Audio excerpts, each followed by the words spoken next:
Assalamualaikum warahmatullahi wabarakatuh. Bertemu lagi dengan saya Anas Marfanizar, dan pada kesempatan kali ini kita akan membahas lebih dalam mata kuliah tentang geometri analitik, di mana lingkup pembahasannya meliputi dimensi 2 dan juga dimensi 3. Bagaimana selengkapnya? Simak baik-baik video berikut ini. Oke, kita awali video kali ini tentang membahas kuasa pada lingkaran. Apa itu kuasa pada lingkaran, Pak? Saya baru tahu, saya baru dengar istilah itu sekarang. Gitu. Jadi begini, kuasa pada lingkaran itu ketika kamu buat suatu lingkaran terlebih dahulu, gitu ya. Buat lingkaran, jari-jarinya M gitu. Kemudian ada satu titik P namanya di luar lingkaran. Nah, kamu buat ini dulu. Kemudian dari titik P itu kamu buat satu garis yang memotong lingkaran. Ingat kata-kata memotong ya. Memotong lingkaran, bukan menyinggung, tapi memotong. Andai kata garis yang kamu buat adalah garis ini. Garis yang memotong lingkaran di titik A dan juga di titik B. Maka yang dinamakan kuasa lingkaran, ya, kuasa lingkaran yang dimaksud dengan kuasa titik P terhadap lingkaran K itu maksudnya ya, itu berlaku seperti ini. PA, jadi panjangnya PA ini ke sini dikalikan PB. Nah, inilah yang dimaksud dengan kuasa pada lingkaran. Ya. Kuasa titik P berarti karena melalui titik P gitu. Oke? Dan hal ini loh Pak, terus apa yang spesial dengan kuasa pada lingkaran? Oke, PA kali PB. Lalu apa yang spesial? Sampai dibuat suatu materi dengan nama kuasa pada lingkaran. Gitu. Nah, ada yang spesial di sini. Apa yang spesial? Yaitu ketika kita sudah menetapkan kuasa titik P. Nah, titik P ini dinamakan kuasa titik namanya. Kuasa titik P, nah, dan bisa membuat kuasa pada lingkaran PA kali PB dengan membuat garis yang berbeda tetapi tetap melalui P gitu ya. Misalnya garis ini, garis yang memotong lingkaran di titik C dan D. Nah, tetapi sama-sama melalui titik P nih. Antara yang ini, yang bawah ini dengan yang ini itu kan melalui titik P semua. Cuma yang bawah itu memotong di titik A dan B, yang atas melalui titik C dan D memotongnya. Dan yang namanya kuasa lingkaran itu pasti sama selama sama-sama melalui titik P. Jadi sama dengan PC, nah, kali PD. Nah, seperti ini. Pak, kalau misalnya saya buat, misalnya nih Pak, saya buat garis lain yang melalui titik tengah, apakah juga sama dengan PS kalikan PT? Nah, kayak gini permasalahannya. Dan hal itu pasti sama. Itu yang dinamakan dengan kuasa pada lingkaran. Oke, Pak, kok bisa sama? Bagaimana penjelasannya? Nah, itu yang akan kita buktikan sekarang. Yang ini hanya untuk pemahaman konsep kalian. Dan ini bisa kalian pakai ketika sudah melakukan pembuktian terlebih dahulu. Gitu ya. Bagaimana pembuktiannya? Agar lebih mudah, silakan tarik garis yang menghubungkan antara titik B dan C, ya, garis lurus. Dan juga tarik garis yang menghubungkan titik D dan A kayak gini. Oke, jadi kita sudah punya garis CB dan juga garis AD. Selanjutnya kalian lihat segitiga PAD ya, PAD ya, segitiga PAD yang besar ini, dan juga segitiga PCB yang sini. Nah, ya, nantinya kita akan buktikan bahwasanya kedua segitiga tersebut adalah sebangun antara PDA atau PAD terserah kalian dengan segitiga PCB itu sama. Akan dibuktikan, nah di sini akan dibuktikan bahwasanya segitiga PAD itu sebangun. Nah, sebangun dengan segitiga PCB. Nah, PAD dan PCB. Bagaimana kita membuktikannya? Ini hal pertama yang harus kita buktikan ya. Hal yang pertama harus kita buktikan. Pertama, lihat sudut APD.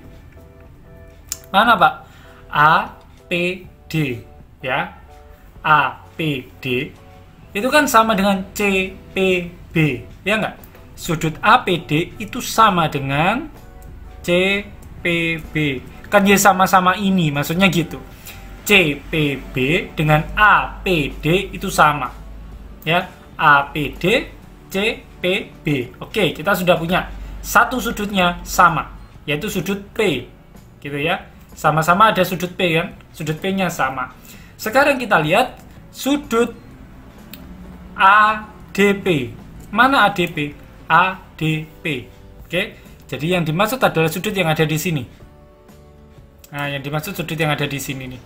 Sudut ADP akan kita buktikan sama dengan sudut CBP. Sudut CBP. CBP. Kira-kira apa alasannya? Ini kalian bisa menggunakan alasan yang kalian peroleh di bangku SMA, yaitu menghadap busur yang sama. Menghadap busur yang sama. Menghadap busur sama. Kayak gitu aja dah. Nah, maksudnya menghadap busur yang sama itu gimana, Pak? Coba kalian lihat sudut D. Itu kan menghadap busur CA atau AC gitu ya. Sama, sudut B di sini juga menghadap busur CA atau AC. Karena menghadap busur yang sama, maka pastilah besar sudutnya sama karena dia ada di dalam lingkaran dan menghadap busur yang sama. Gitu. Nah, sekarang ada dua sudut. Tadi sudut D dan sudut B itu kongruen atau sama. Sudut P kongruen dengan dirinya sendiri alias APD sama dengan CBP. Maka di sini pasti sudut A kongruen juga dengan sudut C. Kenapa? Karena dua segitiga itu sudah sekongruen, apa itu sudah sama besar, maka sudut ketiga pasti sama besar, kan gitu. Nah, jadi kesimpulannya apa? Segitiga PAD itu pastilah sebangun dengan segitiga PCB. Alasannya adalah sudut. Nah, kayak gini selesai. Dua sudut pada segitiga itu kongruen, maka dua segitiga tersebut adalah sebangun. Maaf, bukan kongruen ya, sebangun. Kalau sudutnya kongruen atau sama besar. Ketika ada dua sudut pada segitiga pertama dan segitiga kedua itu kongruen, maka dapat dipastikan dua segitiga tersebut adalah sebangun. Gitu ya. Nah, sekarang karena ini sudah terbukti bahwasannya sebangun antara segitiga PAD dan juga segitiga PCB, maka apa impact-nya, apa dampaknya ketika dua segitiga itu sebangun?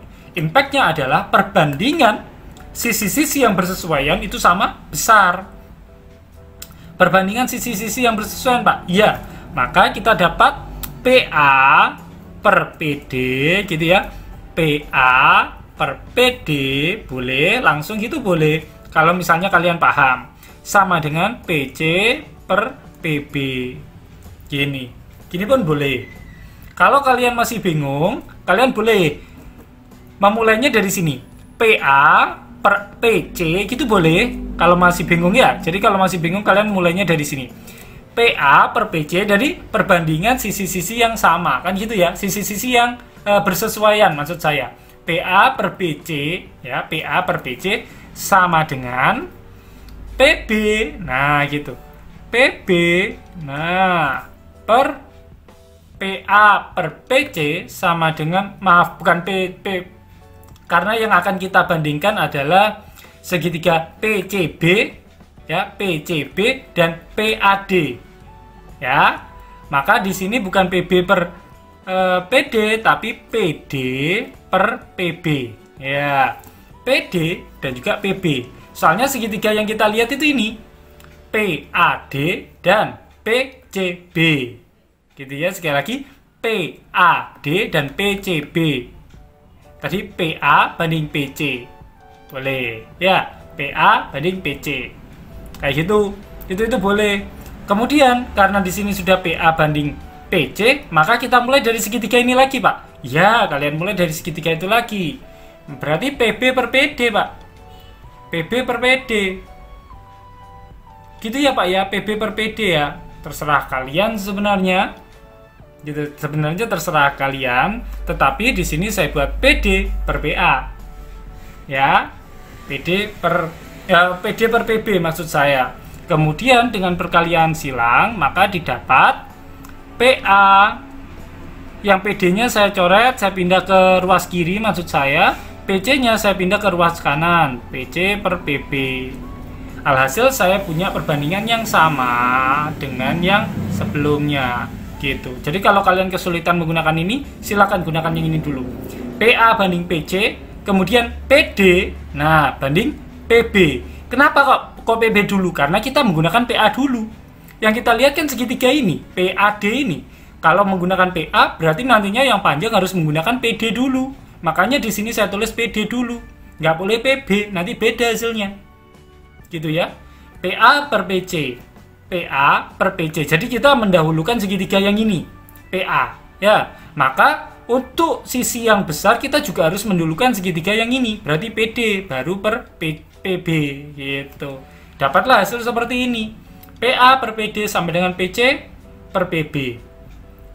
Buat dalam bentuk perkalian kita dapat bahwasanya PC kalikan PD. Nah ya, PC kalikan PD. Taruh ke sini sama dengan PA kalikan PB. Loh, selesai.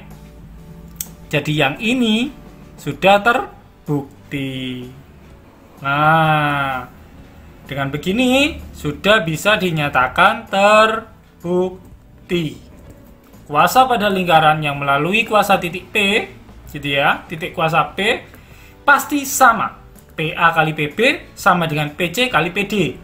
Gitu. Nah, sekarang kita berlanjut. Kalau kita sudah membuktikan bahwa itu pasti sama, kita berlanjut bagaimana cara menentukannya. Bagaimana cara menentukan hasil perkalian antara PA kalikan PB atau PC kalikan PD, terserah. Gimana cara menentukannya?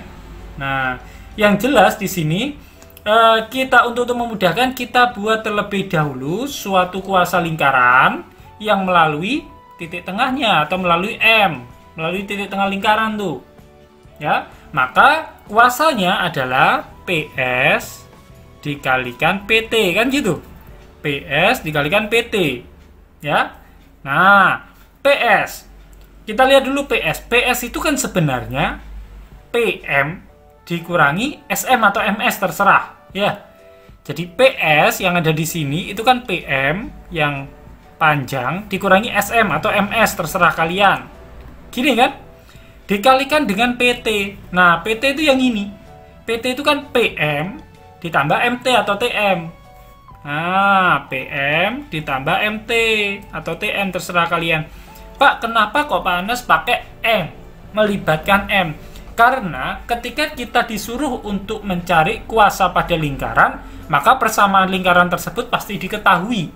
Nah, persamaan lingkaran yang sudah diketahui pasti memuat suatu informasi, yaitu koordinat titik pusat. Makanya kita akan memanfaatkan koordinat titik pusat itu untuk mencari hasil perkalian PS kalikan PT gitu. Makanya di sini PS-nya tak buat ada variabel PM atau titik tengah. Begitu juga dengan PT, tak buat ada variabel PM juga. Gitu. Selanjutnya PM, ya, PM gitu ya. Nah, PM dikurangi MS. MS itu kan jarak antara satu titik pada lingkaran dengan titik pusatnya. Ya, alias jari-jari kan gitu. Berarti kita bisa tulis PM dikurangi jari-jari. Loh. Ini kita dapat hal yang lain nih di sini, yaitu jari-jari, dan jari-jari itu juga bisa diketahui dari persamaan lingkaran. PM kita tulis PM, MT juga demikian. MT adalah jari-jari. Nah, gini. Maka bisa kita tuliskan PM kuadrat dikurangi R kuadrat, kan gini. Kalian kalikan silang nanti hasilnya ini. Ya. Atau ketika kita menuliskannya dalam bentuk persamaan gitu ya, PM ya. PM itu kan artinya jarak antara titik P ke titik M, kan gitu kan. PM itu jarak antara titik P ke titik M. Oke, PM kuadrat itu adalah jarak antara titik P ke titik M kemudian dikuadratkan. Maka gimana caranya? Coba lihat kembali bab tentang jarak jarak antara dua titik. Dan hal ini bisa dicari dengan cara XP min XM.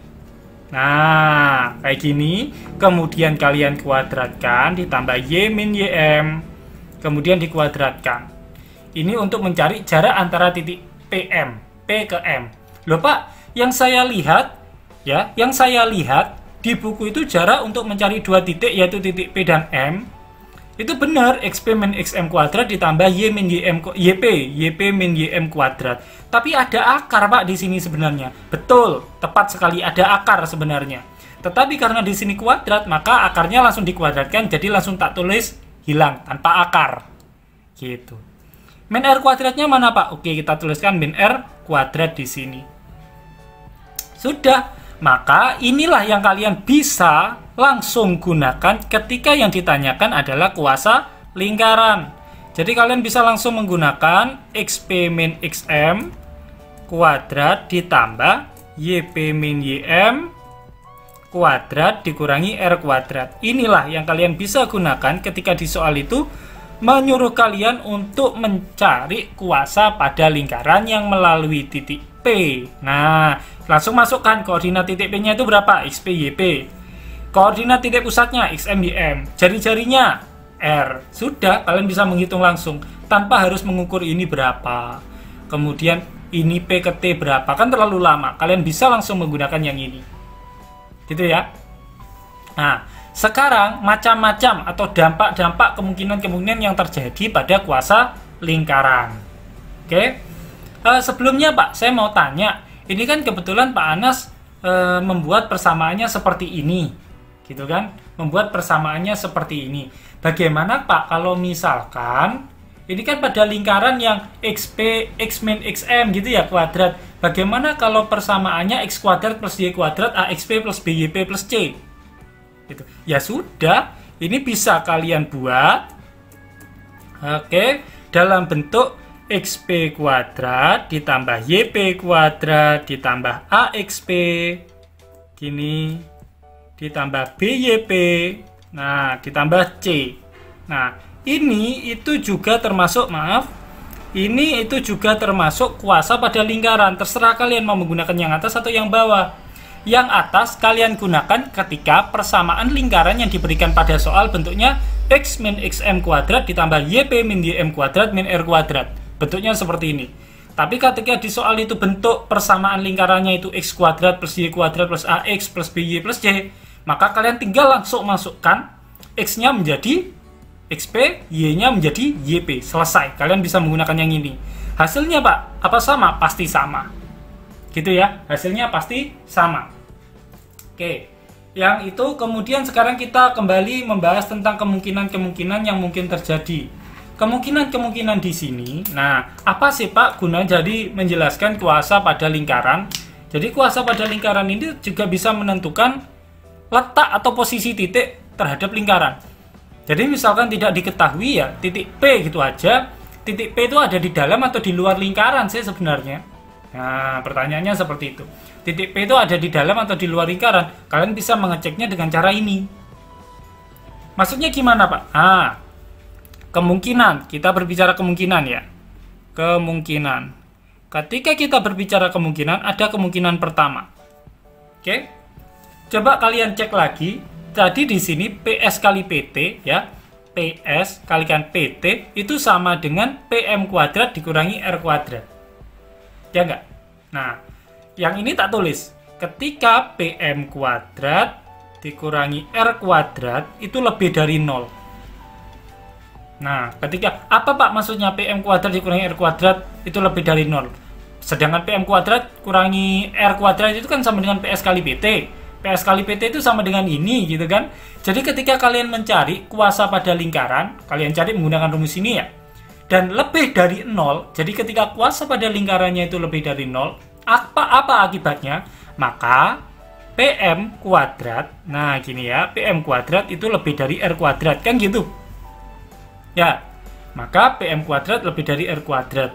Oke? Sama-sama di akar karena kita berbicara semuanya adalah jarak, PM itu jarak, R itu juga jarak. Maka kita bisa langsung akarkan kedua ruas, jadinya PM lebih dari R. Nah, gini. PM lebih dari R. Maka apa dampaknya? PM lebih dari R, gitu ya. PM jarak antara P ke M itu lebih dari jari-jari. Maka pastilah P-nya ada di luar. Jadi P di luar lingkaran. Nah, ini dampaknya. Jadi kalian bisa ngecek, masuk dari kemungkinan yang pertama kalian bisa ngecek. Kalian dikasih satu titik pada lingkaran, yaitu titik P gitu ya, tapi nggak diketahui nih titik P-nya itu di sini, cuma diketahui koordinatnya adalah 2,-1 gitu misalnya. Kalian langsung masukkan dulu di sini untuk mencari kuasa pada lingkaran. masukkan di sini. Ketemu nilainya, lihat dia lebih dari 0 nggak? Kalau lebih dari 0, ternyata P-nya di luar lingkaran. Gitu ya. Dari PM lebih dari R. Lah PM lebih dari R. R itu kan MS itu maksudnya kan. Kalau lebih dari ini ya berarti di luar lingkaran, kan gitu. Gitu ya. Nah, itu untuk yang pertama. Sekarang kita akan lanjutkan di kemungkinan yang kedua. Di kemungkinan yang kedua, kita punya bahwasanya jika PM kuadrat, jadi nilai kuasanya itu bernilai negatif atau kurang dari 0. Apa jadinya kalau kurang dari 0? Sama, PM kuadrat kurang dari R kuadrat. Karena sama-sama positif, antara PM dan R menunjukkan jarak kan? Kurang dari R. Nah, coba lihat lagi. PM itu kurang dari R. R-nya kan sebelah sini. Maka, kalau kurang dari ini ada di dalam lingkaran, kan gitu. Maka P-nya di dalam lingkaran. Nah, kayak gini. Di dalam lingkaran. Dan yang ketiga, ketika sama dengan 0. Sama dengan 0 maksud saya. PM kuadrat R kuadrat atau kuasa lingkarannya itu sama dengan 0. Ketika sama dengan 0, PM kuadrat sama dengan R kuadrat. Dan PM sama dengan R. Kalau PM sama dengan R, artinya PM sama dengan R. Oh, maka P-nya itu pasti di sini. Ada pada lingkaran. Jadi titik P itu pada lingkaran. Nah, inilah kemungkinan-kemungkinan dan juga fungsi dari kuasa pada lingkaran. Kalian bisa menggunakan ini, nah ini dua ini untuk menentukan titik P itu ada pada lingkaran, di dalam atau di luar lingkaran. Menggunakan ini, lebih dari 0 berarti di luar, kurang dari 0 berarti di dalam, kemudian sama dengan 0 berarti pada lingkaran. Gitu. Gitu ya, itu untuk kuasa pada lingkaran. Oke, kita lanjutkan. Sekarang kita akan membahas tentang garis kuasa. Ya, kalau tadi kita membahas tentang titik kuasanya, kuasa pada lingkaran gitu ya. Sekarang kita akan membahas tentang garis kuasa. Jadi, apa itu definisi dari garis kuasa? Garis kuasa adalah himpunan titik-titik yang berkuasa sama terhadap dua lingkaran. Jadi, ketika kita berbicara garis kuasa, maka ada dua lingkaran gitu ya. Maka ada dua lingkaran. Nah, contohnya seperti ini. Ini ada lingkaran, tak buat lingkarannya itu sama identik, cuma letaknya berbeda. Nah, ini namanya lingkaran K1, ini lingkaran K2. Nah, ini jari-jarinya M1, ini jari-jarinya M2. Kok jari-jari siapa? Titik pusatnya M1 dan M2. Jadi kita disuruh menentukan titik-titik yang berkuasa sama terhadap dua lingkaran. Berarti titiknya kan sangat mungkin di sini. Jadi ketika saya buat garis kayak gini, seret kayak gini, maka kalau ini titik P ya, P kali ini PS, ini T kayak gini, S1, T1. Jadi perkalian antara PS1 dan PT1 itu sama dengan perkalian antara PS2 dengan PT2, kayak gitu. Ya, makanya perkaliannya sama. Jadi himpunan titik-titik yang berkuasa sama.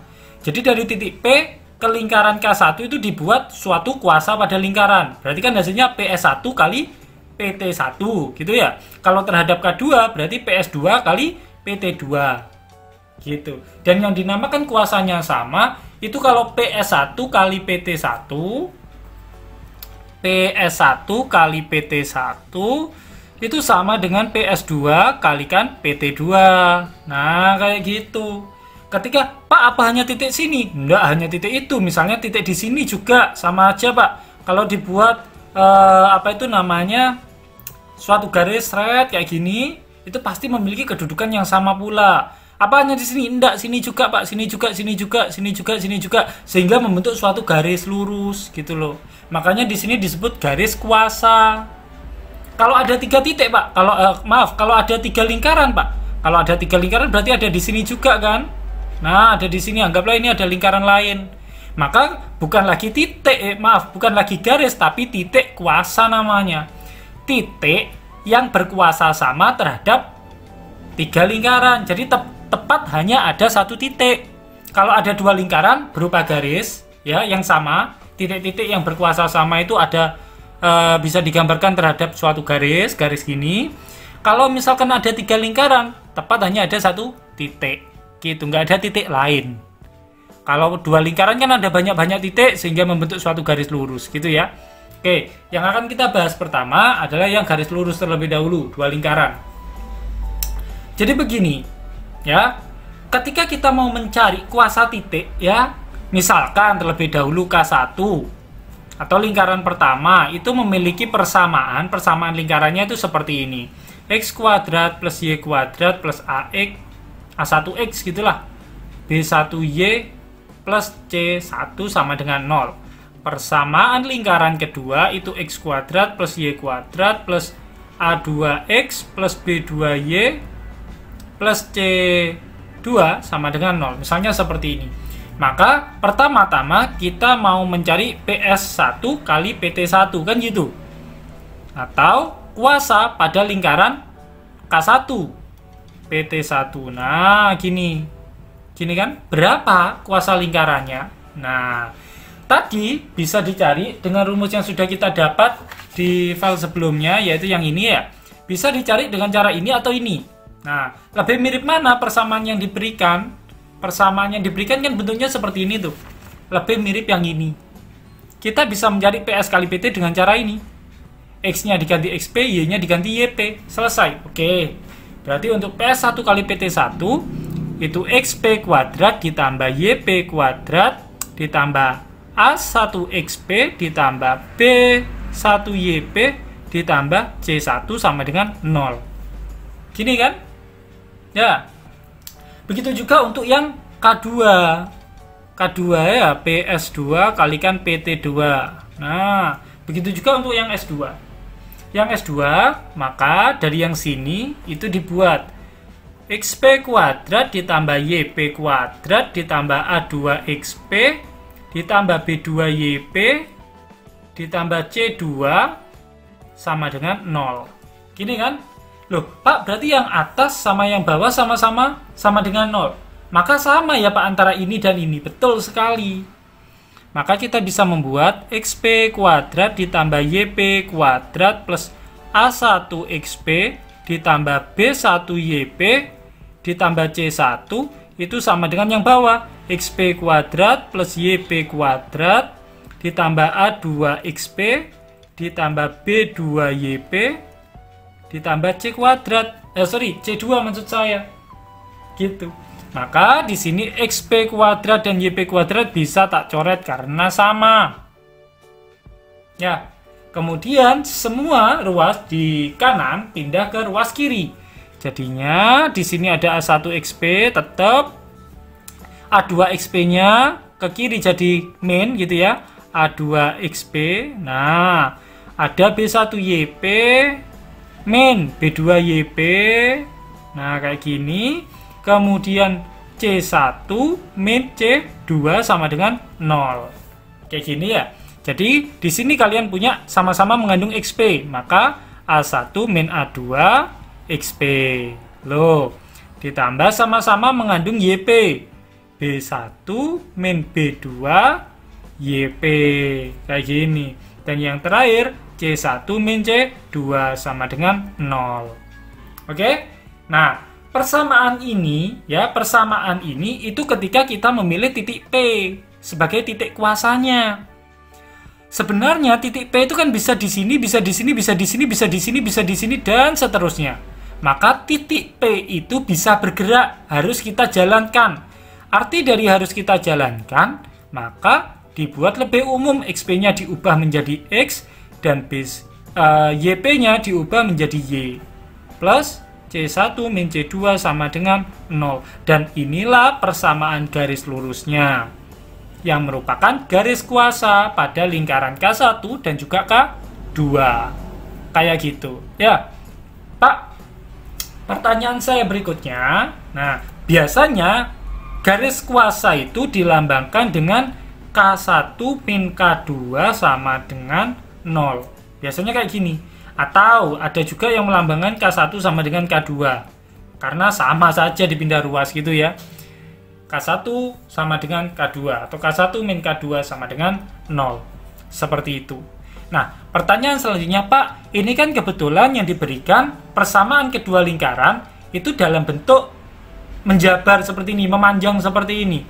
Kalau misalnya bentuknya x kuadrat, x min xm, nah x min xm kuadrat ditambah y min ym kuadrat sama dengan r kuadrat, bagaimana? Caranya sama saja, silahkan kalian bentuk rumus baru.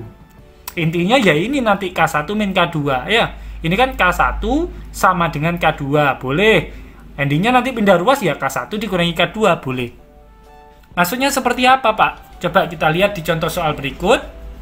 Yang jelas ini gampang ya, kalau misalnya ada soal persamaannya sama, bentuk persamaannya sama, kalian bisa langsung mengganti ini, gitu ya, bisa langsung menggunakan ini. Sekarang bagaimana jika tidak sama? Kalian bisa membuat rumus seperti ini, boleh, tapi terlalu banyak rumus kan tidak baik. Pokoknya kalian paham konsepnya. Jadi di sini saya akan kasih contoh di mana bentuknya berbeda. Tentukan persamaan garis kuasa antara dua lingkaran, yaitu lingkaran L1 dan lingkaran L2. Bentuknya berbeda tuh. Di sini bentuknya simpel kayak gini ya. Di sini bentuknya memanjang. Nah, yang di sini kan bentuknya sebenarnya x min xm itu. Nah, yang seperti ini ya, x min xm kuadrat ditambah y min ym kuadrat. Maaf. Oke, betul ya, sama dengan r kuadrat. Kan gini kan sebenarnya bentuknya. Itu bentuk yang ini. Yang ini bentuk yang tipe memanjang. Lalu caranya seperti apa, Pak? Caranya gampang. Kalian bisa langsung menggunakan yang ini. Ini kan persamaan pertama sama dengan persamaan kedua. Kan gitu kan? Atau kita bisa pakai yang ini, K1 sama dengan K2. Bisa. Kalian bisa pakai yang ini ya. Persamaan pertama sama dengan persamaan kedua. Atau K1 sama dengan K2. Atau, Pak, saya mau menggunakan yang bawah saja. Jadi yang ini langsung pindah ruas ke sini. Boleh, terserah kalian. Di sini saya akan jelaskan persamaan yang pertama dulu, di mana saya menggunakan yang ini ya. Yang ini boleh, yang ini dulu boleh, langsung ini boleh, terserah kalian. Rumus ini digunakan ketika sama-sama kan gitu ya. Bentuknya sama-sama seperti ini, sama-sama memanjang. Karena ini bentuknya tidak sama-sama memanjang dan sengaja saya kasihkan contoh yang berbeda sehingga kalian menguasai beberapa tekniknya. Caranya sama, persamaan garis kuasa. Misalkan garis kuasa tersebut adalah G, maka G tersebut bisa didapat dari sini. K1 sama dengan K2, berarti XP kuadrat ditambah YP kuadrat sama dengan 25, yang ini ya. Atau 25-nya pindah ruas. Artinya kalau pindah ruas kan 25, kayak gini. Ya, X kuadrat, yang ini kan pindah ruas jadinya gini torek. X kuadrat plus Y kuadrat min 25 sama dengan 0, kan gini kan? Itu tak tulis ini. Ya. Katanya kan garis kuasa. Kalau garis kuasa kan persamaan pertama yang sudah dimasukkan XP sama dengan persamaan kedua yang sudah dimasukkan dengan XP. Ini persamaan pertama yang sudah dimasukkan dengan XP sama dengan persamaan kedua yang sudah dimasukkan dengan YP. XP, YP, 2XP, min 4YP, min 4. Kayak gini. Oke, selanjutnya loh, Pak, ini ada XP kuadrat, YP kuadrat, YP kuadrat. Sudah, selanjutnya pindah ruas semua ke sini. Min 2XP jadinya plus 2XP. Kan gini. Min 4YP jadi plus 4YP. Di sini ada min 25, di sini ada min 4, pindah ruas jadi plus 4. Sama dengan 0. Kan kayak gini toh? Kemudian udah selesai. 2XP ditambah 4YP. Kemudian apa ini? Min 25 ditambah 4. Min 2, 1 sama dengan 0. XP, P-nya, titik P-nya harus dijalankan. Berarti 2X ditambah 4Y min 21 sama dengan 0. Selesai. Inilah yang dinamakan dengan garis kuasa pada dua lingkaran L1 dan juga L2. Saya rasa mudah ya? Mudah sekali. Bagaimana video barusan? Mudah bukan? Jika kalian merasa ada yang kesulitan, silakan catat masalah-masalah yang mungkin kalian temukan, kemudian tanyakan ketika sesi diskusi berlangsung. Mungkin itu saja dari saya. Jangan lupa untuk like dan juga subscribe dan share video ini ke teman-teman kalian. Akhir kata dari saya, salam geometri.